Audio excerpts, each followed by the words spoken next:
Le milliardaire a fait semblant de dormir pour tester sa domestique noire, mais ce qu'il a vu l'a laissé paralysé. Louis de Montfort s'est adossé dans son fauteuil en cuir italien et a fermé les yeux, respirant lentement pour simuler un sommeil profond. Sur le bureau, délibérément éparpillé, se trouvaient 15 000 € en billets de 100 €. Une fortune qui, pour la plupart des gens, représenterait des mois de travail acharné. La porte du bureau s'ouvrit doucement. Aïcha Diallo, 30 ans, entra en poussant son chariot de ménage avec la même discrétion que d'habitude. 2 semaines auparavant, elle avait commencé à travailler comme femme de ménage dans la villa de Saint-Cloud en remplacement de l'ancien employé mystérieusement licencié pour vol présumé. Ce que Louis ignorait, c'est qu'Aïcha s'était préparée pour ce moment précis. Tandis qu'il faisait semblant de dormir, elle observa les euros éparpillés sur la table avec une expression mêlant tristesse et amusement. Lentement, elle commença à rassembler les billets avec soin, les organisant en piles parfaitement alignées. Louis contrôla sa respiration, attendant le moment où elle cacherait l'argent dans son uniforme. Mais Aïcha fit quelque chose de complètement inattendu. Elle prit un post-it jaune dans son sac à dos et écrivit quelque chose avec son propre stylo. Elle colla le mot au centre des piles d'argent et continua à nettoyer le bureau, fredonnant doucement une chanson malienne qui résonnait doucement dans la pièce silencieuse. Le milliardaire de l'acier appela à toute sa volonté pour ne pas ouvrir les yeux à ce moment-là. Que diable avait-elle écrit sur ce bout de papier? 20 minutes s'écoulèrent. Aïcha termina le nettoyage, rangea ses affaires et quitta le bureau sans toucher à nouveau à l'argent. La porte se referma. Louis se leva comme un éclair et courut vers le bureau. Ses mains tremblèrent légèrement lorsqu'il prit le post-it jaune. Le message écrit en lettres soignées le laissa complètement sans réaction. Monsieur de Montfort, votre argent était en désordre. Je l'ai rangé pour vous. PS. Ma grand-mère disait toujours que l'argent testé est de l'argent gaspillé. Passez une bonne journée. Aïcha.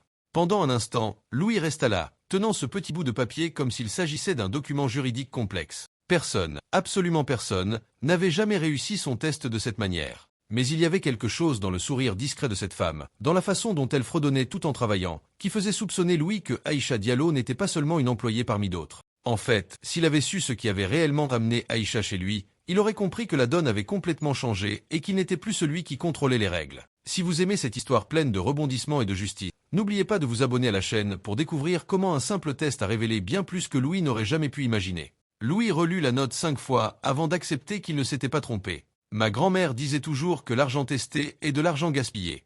Comment diable le savait-elle? En 15 ans d'application de ce test à ses employés, aucun n'avait soupçonné qu'il était intentionnel. Mais Aïcha ne l'avait pas seulement découvert. Elle avait eu l'audace de laisser une leçon de morale manuscrite sur son bureau. Le milliardaire froissa le papier et le jeta à la poubelle, irrité contre lui-même d'avoir ressenti quelque chose qui ressemblait à du respect. Non, cette femme se moquait clairement de lui et Louis de Montfort ne tolérait le manque de respect de personne, encore moins d'une femme de ménage qui gagnait en un an ce qu'il dépensait en un week-end à Deauville. Le lendemain, il décida d'intensifier le jeu. Il laissa son ordinateur portable ouvert dans le salon avec des emails confidentiels de l'entreprise à l'écran et un faux document sur des licenciements imminents. N'importe quel employé normal se serait précipité pour lire ces informations ou aurait au moins été intrigué. Aïcha entra, vit l'ordinateur, ferma soigneusement l'écran et continua à nettoyer. Louis observait la scène sur les écrans de sécurité, perplexe. Le mardi, il oublia son téléphone portable déverrouillé sur le canapé avec des conversations sur des investissements apparemment de plusieurs millions. Aïcha rangea les coussins autour sans même regarder l'écran. Le mercredi, il laissa un portefeuille ouvert avec des cartes de crédit illimitées éparpillées sur la table basse. Elle les rangea soigneusement dans le portefeuille et le ferma. Chaque test raté rendait Louis plus obsédé. Qui était cette femme? Aïcha Diallo avait grandi dans la cité des Muguettes à Saint-Denis, fille d'une infirmière et d'un mécanicien décédé lorsqu'elle avait 16 ans. Mais ce que Louis ignorait, c'est qu'elle avait perdu bien plus qu'un père à cette époque. Il y a 3 ans, le jeune frère d'Aïcha, Moussa, travaillait comme stagiaire dans l'une des filiales de Montfort Industrie. Jeune homme brillant, diplômé en comptabilité avec mention, il avait dénoncé des irrégularités dans les livres comptables de l'entreprise. Une semaine après sa dénonciation, Moussa fut licencié pour vol de matériel de bureau, une accusation mensongère fondée sur des stylos et des bloc-notes que tous les employés emportaient chez eux. Ce licenciement pour motif valable ruina ses chances de trouver un autre emploi dans le secteur. Moussa tomba en dépression, perdit son appartement et développa des problèmes d'alcoolisme. Aïcha vit son frère, le garçon qui avait toujours eu les meilleures notes, qui rêvait de devenir comptable, qui envoyait la moitié de son salaire à sa mère, se détruire lentement. Les funérailles eurent lieu il y a 18 mois. C'est lors de la veillée funèbre qu'Aïcha trouva, parmi les effets personnels de Moussa, un dossier contenant des copies de documents qu'il avait conservés avant d'être licencié. Des preuves détaillées de blanchiment d'argent, de fraude fiscale et de pots de vin impliquant directement Louis de Montfort. À partir de ce moment, obtenir un emploi dans le manoir de Montfort n'était plus une question d'argent, c'était une question de justice. Aïcha avait étudié chaque mouvement du milliardaire pendant des mois avant de postuler. Elle connaissait ses tests psychologiques cruels, sa paranoïa envers ses employés, son histoire de destruction des personnes qui le défiaient. Elle savait qu'il se croyait intouchable, protégé par des avocats coûteux et son influence politique. Ce que Louis ne soupçonnait pas, c'est que pendant qu'il jouait au chat et à la souris, Aïcha photographiait discrètement des documents, copiait des fichiers laissés ouverts et enregistrait des conversations téléphoniques compromettantes qu'il avait dans le salon, pensant être seul. Le jeudi, Louis décida d'être encore plus direct. « Aïcha, dit-il en entrant dans la cuisine où elle préparait le café. J'ai besoin de savoir, n'avez-vous jamais été tenté par des opportunités ici à la maison ?» Elle le regarda avec ses yeux calmes qui l'irritaient tant. « Des opportunités de quoi, monsieur de Montfort ? Vous savez de quoi je parle ? Des informations qui valent de l'argent, des objets que personne ne remarquerait, des contacts qui pourraient vous être bénéfiques. » Aïcha continua à remuer le sucre dans son café comme s'il discutait de la météo. « Monsieur de Montfort, ma grand-mère disait toujours, celui qui cherche de l'or faux ne trouve jamais de diamant véritable. » Louis sentit une veine battre sur son front. « Et qu'est-ce que cela signifie ? » ?»« Cela signifie que vous cherchez peut-être les mauvaises choses chez les mauvaises personnes. » Elle servit le café dans une tasse en porcelaine fine, posa à côté une serviette pliée en forme de cygne, une petite touche artistique qui rendit Louis encore plus perplexe, et quitta la cuisine en fredonnant la même chanson malienne que d'habitude. Ce soir-là, Louis appela son chef de la sécurité. « Je veux une enquête approfondie sur Aïcha Diallo, son historique financier, criminel, personnel, tout. Et je veux savoir pourquoi une femme avec un tel profil travaille ici. » Le rapport arriva le lendemain et, pour la première fois depuis des années, Louis de Montfort ressentit quelque chose qui ressemblait à des remords. Aïcha était pauvre, certes, mais elle avait un casier judiciaire vierge. Diplômée en administration d'une université communautaire, elle avait des références professionnelles irréprochables, était mère célibataire et subvenait aux besoins de sa fille de 12 ans et de sa mère malade. Elle faisait du bénévolat dans un centre d'accueil pour sans-abri le week-end. Mais il y avait autre chose dans le rapport qui fit froncer les sourcils de Louis. Aïcha avait un jeune frère qui avait brièvement travaillé pour l'une de ses entreprises et qui était décédé récemment. Louis ne se souvenait pas du cas précis, mais quelque chose dans cette information le dérangeait profondément. Chaque nouvelle humiliation qu'il tentait d'infliger à Aïcha ne faisait que renforcer quelque chose en elle qu'il ne pouvait pas voir. Une détermination silencieuse alimentée par l'injustice même qu'il tentait de perpétuer. Ce que cet homme privilégié ne savait pas, c'est que chaque acte de mépris signait son propre arrêt de mort, tandis qu'Aïcha documentait soigneusement chaque preuve qui le mettrait derrière les barreaux pour toujours. Le vendredi, Louis décida de passer à la vitesse supérieure. « Aïcha, j'ai besoin que tu organises une soirée ici demain soir, » annonça-t-il en entrant dans la pièce où elle pliait du linge de lit. 20 personnes, un dîner complet, je veux impressionner quelques investisseurs. Aïcha ne montra aucune surprise, même si elle savait parfaitement qu'il s'agissait d'un nouveau test cruel. Organiser un événement officiel en moins de 24 heures était impossible pour quiconque, surtout sans budget adéquat. Bien sûr, monsieur de Montfort, avez-vous des préférences pour le menu ? Le calme de sa voix l'irrita. Surprenez-moi. Et Aïcha, ne me décevez pas. Ces hommes brassent des millions. Ils ne sont pas habitués à la simplicité. Ce que Louis ignorait, c'est qu'Aïcha avait passé 3 ans à organiser des événements caritatifs à la paroisse, nourrissant des centaines de personnes avec des budgets dérisoires. Et surtout, elle avait enfin trouvé l'allié dont elle avait besoin. Le samedi matin, une vieille Citroën bleue s'arrêta discrètement à l'entrée arrière du manoir. Marc Duval, 45 ans, ancien agent de la DGSE spécialisé dans les crimes financiers, en sortit. Il travaillait actuellement comme détective privé, mais avait accepté cette affaire gratuitement après qu'Aïcha lui eut montré les preuves qu'elle avait trouvées. « Tu es sûr de ces documents ?» demanda Marc, vérifiant que personne ne les observait. « Absolument. Et il y a plus. Hier soir, il a reçu un appel du député Le Maire au sujet d'un projet immobilier dans le Var. J'ai tout enregistré. » Marc siffla, impressionné. « Aïcha, tu sais que ce que tu fais est dangereux. Montfort a des relations puissantes. Mon frère pensait aussi qu'il avait des relations. Il pensait que la vérité le protégerait. » Pendant qu'ils discutaient, Aïcha montra à Marc le système de sécurité de la maison qu'elle avait étudié pendant des semaines. Elle connaissait chaque angle mort, chaque caméra, chaque moment où Louis sortait pour ses footings matinaux. Son bureau reste ouvert pendant exactement 17 minutes chaque matin lorsqu'il prend sa douche après son footing. C'est à ce moment-là que je photographie les documents. Marc hocha la tête. « Tu devrais travailler pour la DGSE. Je préfère travailler pour la justice. » Cet après-midi-là, Aïcha transforma la maison. Des fleurs simples mais élégantes, des bougies stratégiquement placées, une table qui semblait sortie d'un magazine. Le menu, saumon grillé avec risotto au cèpe, fut exécuté avec une précision militaire. À 19 h, les premiers invités commencèrent à arriver. Des hommes en costume sur mesure, des femmes portant des bijoux qui coûtaient plus cher que des appartements entiers. Louis circulait parmi eux avec une fierté évidente, comme s'il était personnellement responsable de chaque détail parfait. « Montfort, votre personnel est impressionnant. commenta le député Le Maire, observant Aïcha servir le champagne avec une discrétion professionnelle. Où avez-vous trouvé cette perle rare? Oh, vous savez comment c'est.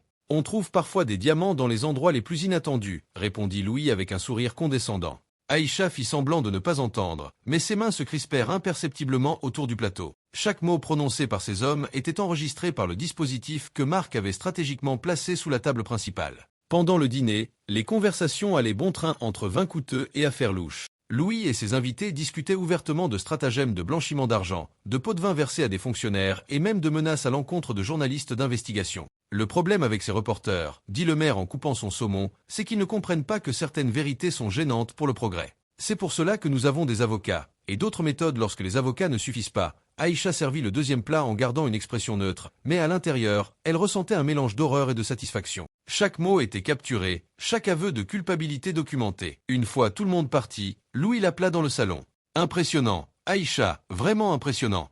Il se servit un whisky, visiblement satisfait. J'ai peut-être sous-estimé vos capacités. Merci, monsieur de Montfort. En fait, je pense à une promotion. Que diriez-vous de gérer certains de mes événements d'entreprise? Ce serait beaucoup mieux payé que de nettoyer des toilettes. Aïcha le regarda avec ce calme qui le dérangeait tant. Je vous remercie pour votre offre, mais je suis satisfaite de mon travail actuel.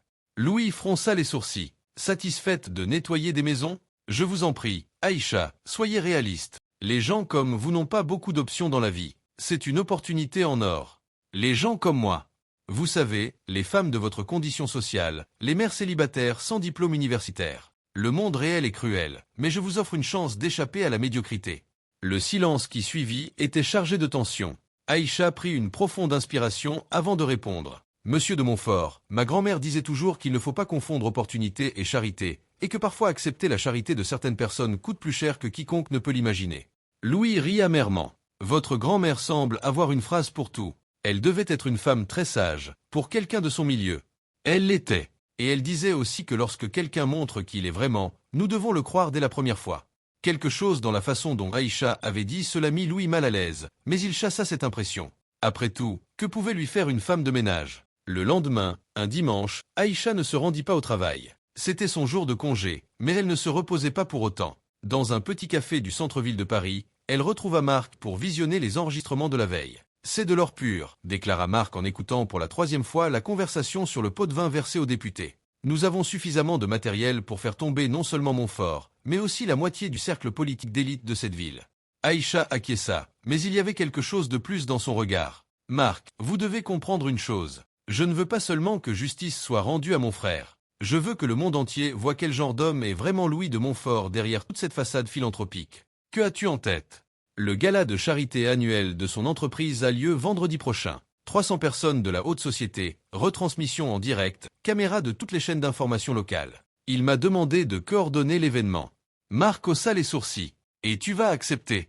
Oh, j'ai déjà accepté. Et ce sera une soirée que personne n'oubliera jamais.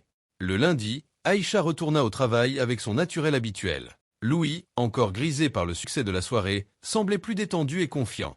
Aïcha, à propos du gala de charité de vendredi, commença-t-il en ajustant sa cravate dans le miroir du hall. Je veux que vous vous occupiez de tous les détails. Ce sera mon cadeau pour vous, une chance de briller en société. C'est très généreux de votre part, monsieur de Montfort. Et Aïcha, portez une jolie robe. Je ne veux pas que vous vous sentiez déplacé parmi mes invités. Elle sourit gentiment. Ne vous inquiétez pas, j'ai exactement ce qu'il me faut. Ce que Louis ignorait, c'est qu'Aïcha avait passé la nuit précédente à étudier chaque détail du système audio de l'hôtel où se déroulerait l'événement. Elle connaissait chaque microphone, chaque haut-parleur, chaque entrée audio. Et la robe qu'elle prévoyait de porter, c'était celle que sa grand-mère avait spécialement confectionnée pour sa remise de diplôme universitaire. Diplôme qu'elle avait obtenu en étudiant le soir tout en élevant seule sa fille. Ce même diplôme que Louis pensait qu'elle n'avait pas. Tout au long de cette semaine, tandis que Louis se pavanait dans les couloirs du manoir en parlant de sa générosité à donner une chance à Aïcha, elle finalisait les préparatifs de quelque chose de bien plus grand que la vengeance. C'était la justice servie sur un plateau d'argent assaisonné de l'arrogance de l'homme lui-même qui était sur le point de tout perdre. Pendant un instant, lorsque Louis s'était moqué le dimanche en parlant de « votre peuple », tous les démons du préjugé avaient dansé librement autour de lui. Mais ce que cet homme privilégié ne pouvait pas voir, c'est que chaque mot condescendant, chaque regard de supériorité était soigneusement catalogué et archivé par quelqu'un qui comprenait parfaitement le pouvoir de la patience stratégique. Vendredi soir, le grand hôtel Georges V brillait comme un palais. 300 des personnes les plus influentes de France arrivaient pour le gala de charité annuel de Montfort Industrie. Les journalistes de toutes les chaînes locales positionnaient leurs caméras tandis que les célébrités et les politiciens défilaient sur le tapis rouge. Louis se promenait parmi ses invités comme un roi dans son royaume, vêtu de son smoking sur mesure et arborant un sourire triomphant. À 52 ans, il était au sommet de son pouvoir. Le député Le Maire à ses côtés, la maire de Lyon riant à ses blagues, des hommes d'affaires milliardaires rivalisant pour attirer son attention. « Montfort, vous vous êtes surpassé cette année », commenta Le Maire en observant la décoration impeccable. « Votre équipe est vraiment exceptionnelle. »« Oh, j'ai découvert une perle rare », répondit Louis en faisant un signe de tête à Aïcha qui coordonnait discrètement les serveurs. « On trouve parfois des talents dans les endroits les plus inattendus. » Aïcha portait une robe bleu marine simple mais élégante, la même que sa grand-mère avait cousue pour sa remise de diplôme. Elle se déplaçait dans la salle avec une efficacité professionnelle, vérifiant chaque détail. Ce que personne ne savait, c'est qu'elle vérifiait également que chaque microphone stratégiquement placé fonctionnait parfaitement. À 21h, Louis monta sur la scène centrale. Les lumières s'atténuèrent, les caméras se focalisèrent sur lui. « Mesdames et messieurs, bienvenue à notre événement annuel en faveur des enfants défavorisés de la banlieue parisienne », commença-t-il. Sa voix résonnant dans la salle grâce au système de sonorisation. Comme toujours, notre entreprise croit en l'importance de redonner à la communauté. Aïcha observait depuis le fond de la salle, le cœur battant. Dans sa main, elle tenait un petit appareil, le même que Marc avait connecté au système audio principal. « Cette année, nous avons collecté des fonds pour construire des écoles dans les quartiers défavorisés, poursuivit Louis. Nous croyons que l'éducation est le moyen d'élever les personnes issues de milieux modestes vers une vie meilleure. » C'est à ce moment-là qu'Aïcha appuya sur le bouton. La voix de Louis continuait de sortir des haut-parleurs, mais ce n'était plus ses paroles sur la charité, c'était l'enregistrement de la soirée privée de la semaine précédente. Le problème avec ces reporters, c'est qu'ils ne comprennent pas que certaines vérités sont gênantes pour le progrès. C'est pour cela que nous avons des avocats, et d'autres méthodes lorsque les avocats ne suffisent pas. Le visage de Louis se tordit d'horreur tandis que sa propre voix, admettant la corruption et les pots de vin, résonnait dans la salle. Il se précipita vers les microphones, essayant de les éteindre, mais Aïcha avait déconnecté toutes les commandes locales. Les gens comme vous n'ont pas beaucoup d'options dans la vie. C'est une occasion d'échapper à la médiocrité.